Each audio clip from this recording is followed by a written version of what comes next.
The rain tapped steadily against the thin roof of the tiny apartment as Maria stood frozen in the middle of the living room, holding the wrinkled termination letter in trembling hands.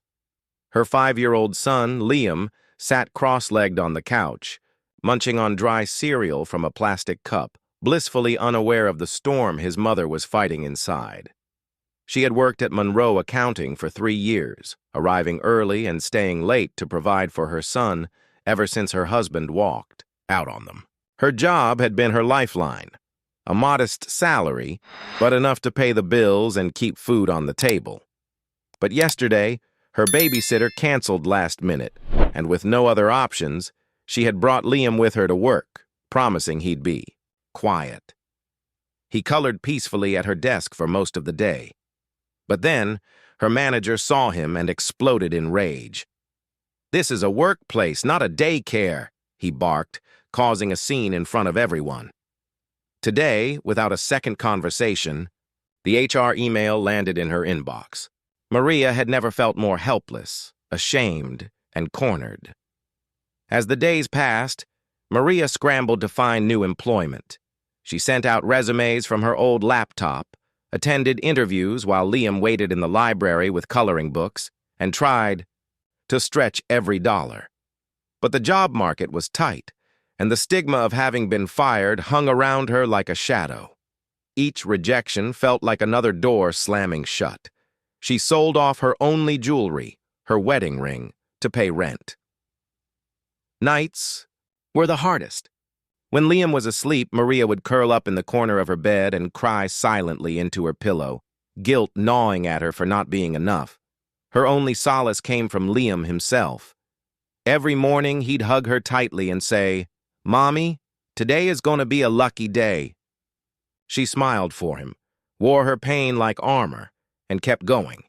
But inside, she feared she was failing not just as an employee, but as a mother. It was in this state of desperation that she stumbled upon a job posting for an assistant role at a new consultancy firm opening in the city. She almost didn't apply. Why would they want a single mom with a termination record? But she did. To her surprise, she got a call back within 2 days. The firm, Crestlight Consulting, was just launching its second office. The HR manager, a kind woman named Ellen, scheduled an in-person interview. Maria dressed in her best clothes, borrowed bus fare from her neighbor, and left Liam with a friend for a few hours. The interview room was bright, filled with sunlight, plants, and warmth, nothing like the cold, sterile environment of Monroe Accounting. Ellen smiled as Maria walked in, offering her a seat and some water. The interview went smoothly until Maria hesitated when asked about her last job. She took a breath and told the truth. "I was fired for bringing my son to work. I didn't have a choice that day." Ellen raised her eyebrows, but before she could respond, a tall man walked in. He was in his late 30s, sharp-suited, but with kind eyes. "This is Jacob Weller," Ellen said, "our managing partner." Jacob extended a hand and looked Maria straight in the eyes. "I heard what you just said," he began gently. "I was that kid once." Maria blinked, unsure if she'd heard correctly. Jacob gestured for her to stay seated as he pulled up a chair beside her. "My mom used to bring me to her office when she had no other choice," he said. "She cleaned buildings, worked double shifts, and when her babysitter bailed, she'd stuff a book and a sandwich in my backpack and let me nap in the supply closet." Maria watched him, stunned. Jacob went on, explaining how his mother's sacrifices had taught him resilience, determination, and compassion. "That's the kind of person we want here," he said. "Someone who shows up no matter how hard it gets. Someone who doesn't quit."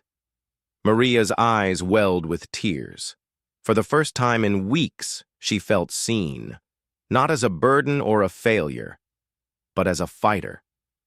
Jacob didn't just offer her the assistant position. He also told her she could bring Liam if emergencies ever arose. No child should be punished for a parent trying to do right by them, he added. Maria left the building that day with a job offer in hand and something she hadn't felt in a long time: hope. Starting fresh at Crestlight was like entering a new world. The environment was collaborative, understanding, and, above all, human. Maria poured herself into the work. She stayed late not out of pressure, but from passion. Her ideas were welcomed, her voice valued. Colleagues noticed her meticulous organization and calm under pressure, and soon she was promoted to office coordinator. Every milestone she reached felt like a piece of her broken confidence being glued back together. Liam, too, flourished. He'd visit the office occasionally, playing in the designated kids' corner they'd set up after Jacob's story inspired a family-friendly policy. Co-workers brought their children in during school holidays. The office turned into a space that respected working parents instead of punishing them. Maria, who once cried in silence over being fired, now stood as a symbol of what was possible when compassion met opportunity. But life wasn't without new hurdles. One evening, Jacob called Maria into his office. "We've been nominated for the City Impact Award," he said, smiling, "and I want you to represent us." Maria was stunned. "Me?" she asked, unsure. "You've been at the heart of our cultural shift," Jacob explained. "Your story changed how we see our workplace, and how others will too." Maria stood at the awards ceremony weeks later wearing a dress a colleague helped her pick. With shaky hands, she accepted the plaque on behalf of Crestlight and shared her story in front of hundreds. As she spoke of losing her job, bringing her son in desperation, and being offered a second chance, the room fell silent. Many wept. Others stood and applauded. Her voice trembled but did not break, because she had lived through it and survived. News of Maria's speech traveled fast. Articles featured her story, praising Crestlight's progressive approach. Other companies began reevaluating their family policies. Maria was invited to speak at parenting forums, corporate panels, and HR conferences. She didn't just have a job anymore, she had a voice. One afternoon, as she walked Liam home from school, he said, "Mommy, I want to work where you work when I grow up." Maria smiled, lifting him into her arms. "You can do anything," she whispered. In her heart, she knew she had broken a cycle.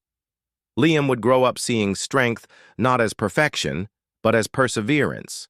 She had turned what was once shame into a shining example. Years later, Maria sat in her glass-walled office as Director of Culture and Community at Crestlight. Her journey was framed in photographs on the walls, a timeline of trials turned triumphs.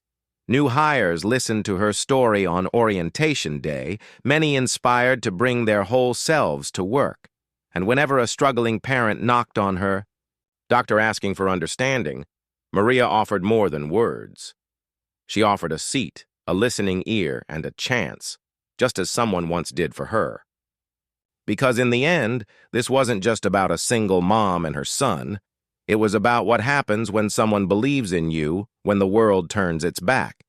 And as Jacob once said, I was that kid. Now, so many others would never have to be ashamed of that ever again.